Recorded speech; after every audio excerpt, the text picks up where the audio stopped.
Now I'd like to read you something from Castaneda. He says in his last book, The Active Side of Infinity, in the universe, there is an unmeasurable, indescribable force, which those who live of the source, that is what we call sorcerers, or avatars, or the highest level of consciousness. I'll start over. In the universe, there is an unmeasurable, indescribable force, which those who live of the source call intention. And that absolutely everything that exists in the entire cosmos is attached to intent by a connecting link. Sorcerers, all of you, that's what you will be when you leave here. Sorcerers, people who live of the source, are not only concerned with understanding and employing that connecting link, but they are especially concerned with cleansing it of the numbing effects brought about by the concerns of living at ordinary levels of consciousness. There is a connecting link between you and everything in this universe is connected to this thing called intention. I'd like to suggest to you that everything that you can look around and see and touch and experience with your senses originated someplace else. You are in this world, folks, but you are not of this world. And you showed up here in this world of form and boundaries and beginnings and ends. You showed up from a field called intention. And you were intended into this universe and into this world by this force field that I'm calling intention. In my new book, The Power of Intention, which is a year or so away from being published, I'm calling intention something that is a future pull that is invisible. Every acorn has intention in it to become an oak tree or whatever it is to become. Every apple blossom that just looks like a little flaky pieces of flowery substance is nothing but the future pull of an apple.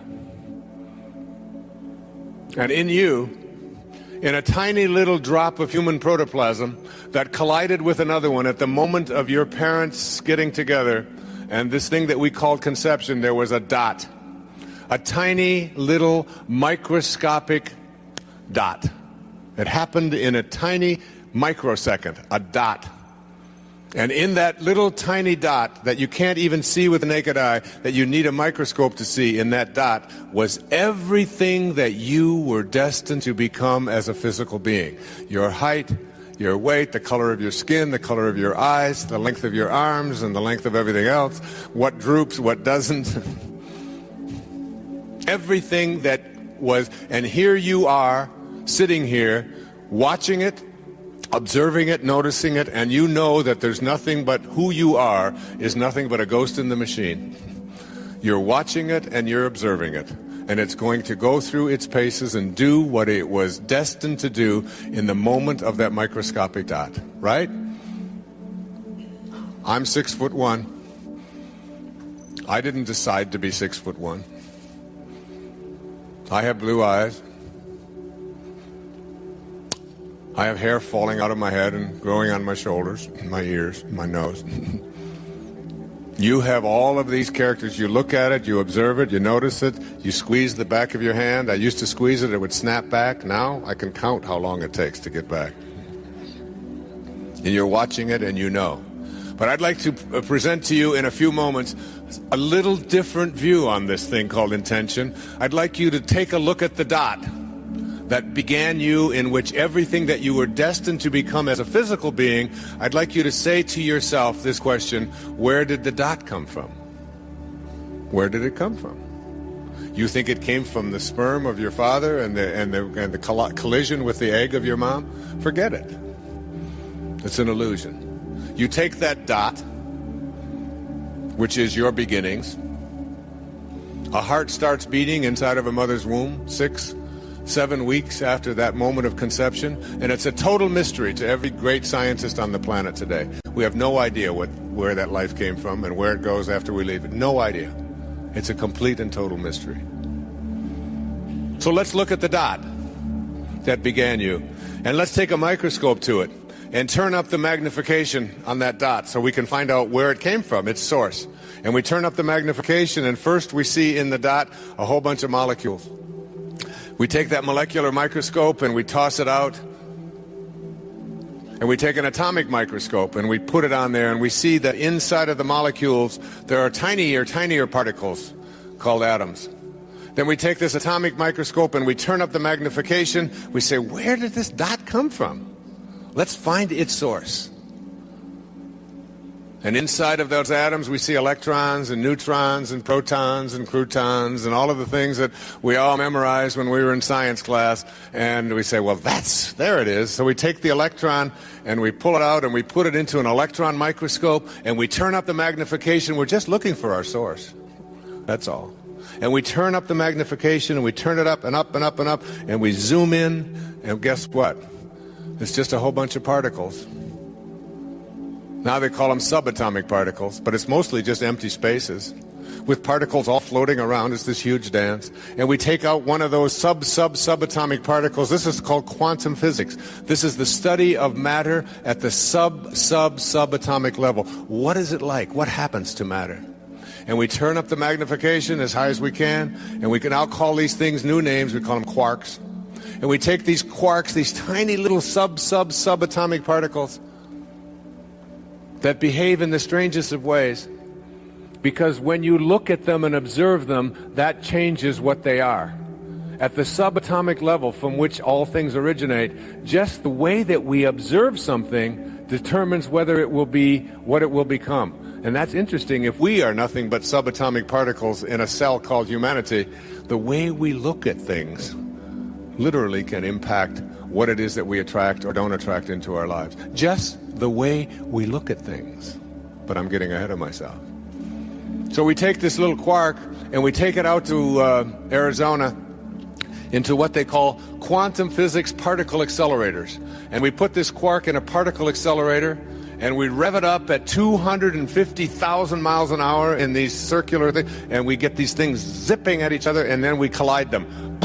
We collide these tiny little, and we open up the particle accelerator to find out what is the source. And we look inside, and guess what's there? Nothing. At the subatomic level, at the tiniest level, there are no particles. In fact, quantum physics teaches us that particles themselves are not responsible for more particles. St. Paul could have told you that 2,000 years ago. That which is seen hath not come from that which doth appear. The source of everything is not in the physical world. So, let's go back to intention. If everything that you were destined to become is in that little microscopic dot, and that microscopic dot originated from something that has no form to it, is it possible that your physiology and everything that you were destined to become was determined in a world in which there is no form before it ever got into form? Why not? That's where it all came from. Now, if everything that you were physically destined to become is in that microscopic dot, and that dot came from the world of spirit, let's call it spirit, then why isn't it possible that everything that you were destined to become that is not in the physical dimension, that is every thought and every emotion and every great expectation that God has of you and everything that you're capable of becoming, why isn't that in there as well? That intention is a field of energy from which you originated, not a set of particles in a moment of conception. And if that's the case, if you can accept that, then you have to say, what does intention look like? What do you think if you had magical binoculars that you could somehow adjust the focus, and you looked over here through these binoculars, and in there you could see the field from which all things emanate? if you could see it, what do you think it would look like? Well, I've just written a whole book about it. And one of those chapters is called The 7 Faces of Intention. I suggest to you that intention has a look to it, that this invisible energy field from which the dot that became you emanated has certain characteristics or qualities. First of all, it is creative. It wants to create. It has to create. Imagine an energy field which is responsible for everything showing up into the physical world, deciding that it didn't want to create. It's too much work, I'm tired, I don't want to do this. It is in a constant state of creativity. It is also, the second quality is that it is everything that it allows to come into the energy field of the world of boundaries. It is kindly toward. Kindness and intention go hand in hand. It doesn't create things that it doesn't want, that it doesn't think that it should be kindly toward. Here's a great study that was just done recently. You know what serotonin is? It's the substance in the brain that when you have more of it, you are feeling more peaceful. It's what Prozac is designed to have the brain stimulate to create more of. So it is an antidepressant. It makes people feel better. It's serotonin. It's very hard to measure, but there are indicators in the blood that can indicate whether serotonin is present in higher or lower amounts. It's what you take Paxil for. It's what you take Wellbutrin for. It's what you take Buspar. All of these various names that we have for antidepressants are nothing more than just things that stimulate the brain to produce more serotonin. Here's a study. The recipient of an act of kindness, any act of kindness. You look nice today. May I help you with this? Here's $10. Go out and get yourself something for lunch. Let me pay off your loan. Is there anything I can do? Can I carry this for you? An act of kindness. Would you like to take my seat? It's okay. I don't mind standing. Whatever it is. When a person is the recipient of an act of kindness, serotonin levels are increased in the brain and the immune system is strengthened. Imagine. Now, the person extending the act of kindness towards another person has their immune system strengthened and has their serotonin levels increased. It's an amazing thing. There it is. There's the answer. All we have to do is be kinder. We have to be recipients of kindness and extenders of kindness, and we raise the serotonin level. We could just put the drug companies out of business. And we increase the immune system. But even more significant than what I've just described is this part of the study. That anyone who is an observer of an act of kindness also has their serotonin levels increased and their immune system strengthened. All you have to do is observe it. One of the studies that Deepak and I did together was when we talked about it on our tapes, Creating Your World the Way You Really Want It to Be, is they had a group of people meditating, and then they had people on the other side of the room not meditating. And when these people over here meditated, their serotonin levels increased because meditation does that. But the people who were in the room, just in the same energy field as those people who were making conscious contact with God, their serotonin levels and their immune system was strengthened. And then they did it where they had thousands of people doing it, and people in the community, just in the immediate surrounding community, had their immune system strengthened and serotonin levels increased because there were 7,000 people meditating here. There's an answer for world peace in there. Understanding something intellectually is very different than understanding something spiritually. To understand something spiritually, you must experience it. And in order to experience it, you have to experience it in your imagination as an I am, but you must be able to feel it. Our feelings are the things that take place in our body. It says, Neville says, and I have this on next to my bed where I live in Maui, make your future dream a present fact by assuming the feeling of the wish fulfilled. So whatever it is that you would like to experience in your life, remember, your imagination is yours. Everything that now exists was once imagined. Therefore, everything that is going to exist must first be imagined. Okay? Henry David Thoreau had probably the greatest definition of success that I have ever heard. He said, if you advance confidently in the direction of your own dreams and endeavor to live the life which you have imagined, you will meet with a success unexpected in common hours. It will chase after you if you can place into your imagination what it is that you would like to attract and begin to feel it. Listen to Neville. This is one of my most favorite quotes from The Power of Awareness. That which you feel yourself to be, you are.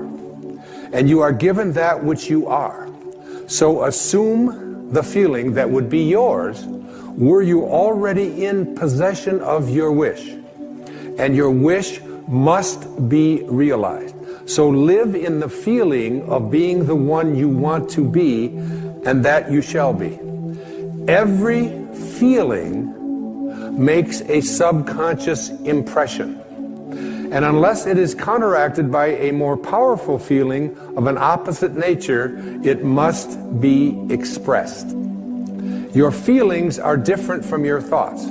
Your feelings are what you experience in your body. The dominant of two feelings is the one expressed. I am healthy is a stronger feeling than I will be healthy. I am healthy says I feel healthy, and I feel healthy. I feel great. I don't determine if I am well on the basis of what it says on a piece of paper or on the basis of what somebody else out there tells me. I live my life feeling within my body that I am strong, I am capable, I am able. And that is not just something that I say. It's not just an affirmation. An affirmation is an intellectual exercise. This is a spiritual knowing within that I am well, I am content, I am prosperous. But the words that Neville used there are the subconscious. Every feeling that you have makes a subconscious impression upon your body and upon your awareness. Now, you need to understand the subconscious mind of yours. Your subconscious mind rules your life. 96 to 97% of everything that you do is done as a result of your subconscious mind. And when your subconscious mind gets programmed, it goes ahead and responds to whatever it is your conscious mind has placed into it. I was 18 years old. I was in the United States Navy for 4 years. And they sent me to a school in Bainbridge, Maryland, to become a radioman and a cryptographer. And we spent an hour a day, every day, for the first 3 or 4 weeks we were there, on a typewriter, learning Morse code. Okay? And my conscious mind had to program my subconscious mind. Now, this subconscious mind of yours is operating all the time.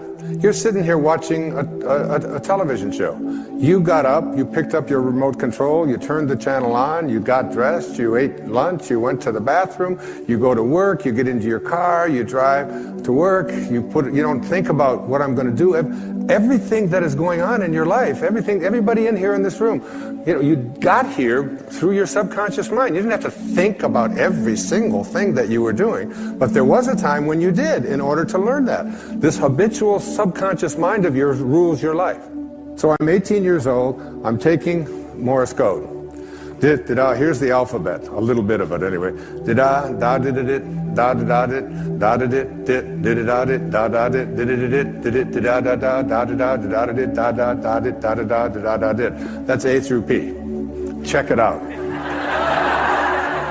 That's 53 years ago. And my subconscious mind is still keeping track of the da da da da da da da da da. You're doing the same thing, only you don't use Morse code, but you've programmed your subconscious mind with did da da did. I can't do that. Did da da da. I'm not very attractive. Did da da da. I'm overweight. Did da da da da did da. I can't make things happen. And it's did da da da da. It's still there. 53 years later, and you go through your life with this subconscious programming, with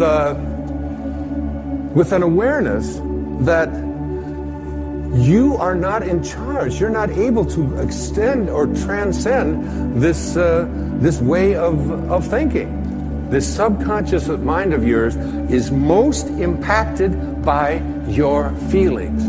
A change of feeling is a change of destiny. A change of feeling is a change of destiny. Write it down. Stick it on the wall next to your bed. If you came into where I sleep, you would see that. I look at that all the time. I want to practice putting into my subconscious mind the assumption of the feeling of what it is that I would like to attract into my life as if it already existed, and to feel it, not just to think it, but to feel it. Neville's law of assumption says this: if this assumption about what you would like to become is persisted in until it becomes your dominant feeling, the attainment of your ideal is absolutely inevitable. You must first assume the feeling of a wish fulfilled in all aspects of your life. So you have to say to yourself, what does it feel like to be prosperous? What does it feel like to be content? What does it feel like to be well? And I had to remind myself of that when I had this leukemia diagnosis. I had to remind myself, I was down about 30 minutes until I realized that virtually everything that shows up in my life has been a blessing. Virtually everything. All of the struggles, whether it's in, addictions, or whether it's in living in foster homes and being abandoned, whether it's my wife and I separating and the pain of that, whatever it might be. A dear friend of mine was Elizabeth Kubler-Ross. She passed away a few years back, and she was the one who wrote so much about death and dying. She had a wonderful and important message for us. She said, if you shield the mountain from the windstorms, you'll never see the beauty of the carvings. And the beauty of the carvings comes from being able to be in a state of gratitude for the storms that show up in our life, just as much as the things that we would like to have show up in our life. You have to start retraining your subconscious mind. And your subconscious mind, it responds to what it is that you suggest to it. Now, the intriguing thing about your subconscious mind, your habitual mind, is that it can't make a distinction between what it is that you are feeling as a result of what you have placed into your imagination and assumed the feeling of it, and what you are experiencing every day in your life. If you go around feeling unhappy, depressed, miserable, sad, whatever, your subconscious mind says, oh, so this is what it is that you would like to attract into your life. And the universal subconscious mind, to which we were all connected, that we call the creative source of the universe, the divine mind, God, the Tao, whatever you might want it to be, it will begin to offer you experiences that match up to what it is that you are feeling. So your body responds to what it is you place into your subconscious mind. You have to retrain it, because 53 years later, here I am, it's there. But that's innocuous. That's not going to hurt anything. But if I've programmed into my subconscious mind feelings of poor me, I can't do anything about my life. Other people are responsible for the reason why I can't get myself happy and healthy and so on. If I live with that kind of consciousness within you, you're going around feeling it all the time. Your feelings create the destiny that you want. If this assumption is persisted in until it becomes your dominant feeling, the attainment of your ideal is absolutely inevitable. And what's the paramount feeling that you want to have? The feeling of, exactly, the feeling of love. Love is the feeling you must assume. This is the message that Anita brought to me and brought to all of you. That when you place a feeling of love, which is all there is, it seems to me, on the other side. Is that right, Anita? I mean, it's just nothing. When she tries to describe this, and I'm pushing her. You know, I'm 71. I'm cramming for my finals. I mean, I want to know, what's it like over there? You know, we all want to know that. And all she says is, it's just pure love. It's a love that you are bathed in, if you will. Bathe yourself in that kind of love. Live from that place and know God is love. The fourth wishes fulfilled foundation I call attention. This is really crucial. Your imagination is able to do all that you ask in proportion to the degree of your attention.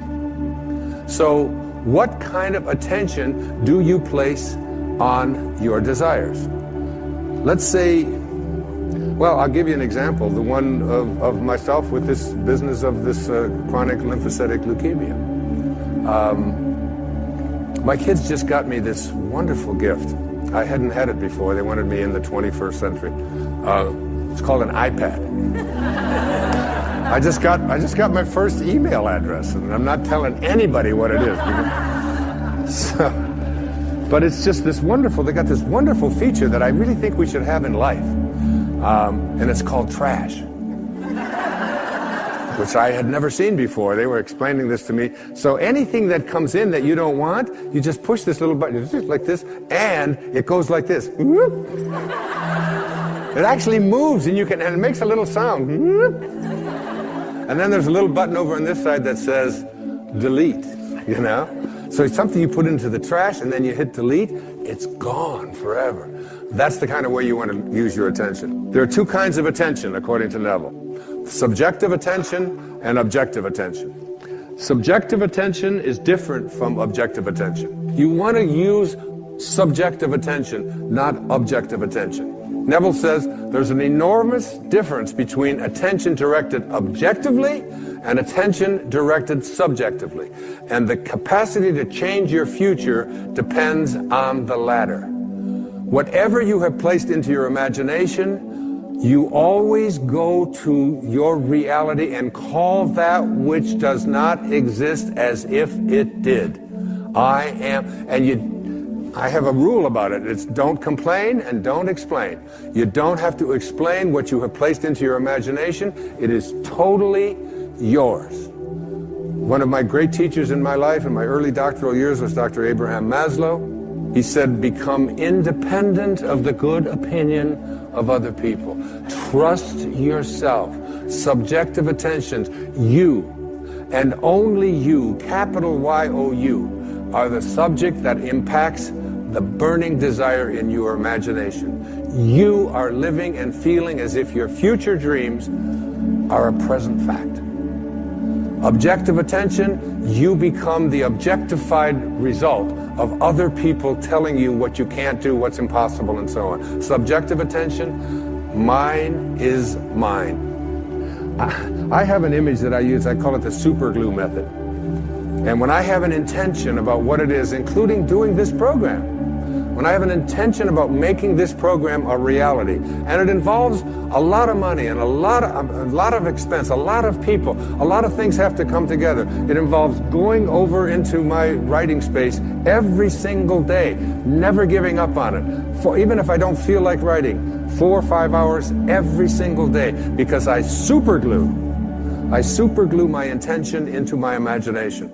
And I don't allow anybody else's opinions to do anything to distract from that. I don't care if they tell me I can't do it, or if it's impossible, or it'll cost too much, or we can't do it. My intentions are superglued there. And I have that do not disturb sign placed on my imagination, and it is mine. Use this.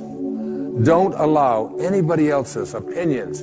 Don't allow what it says on the internet. Don't allow the research. Don't allow what anybody out there tells you is possible or not possible for you.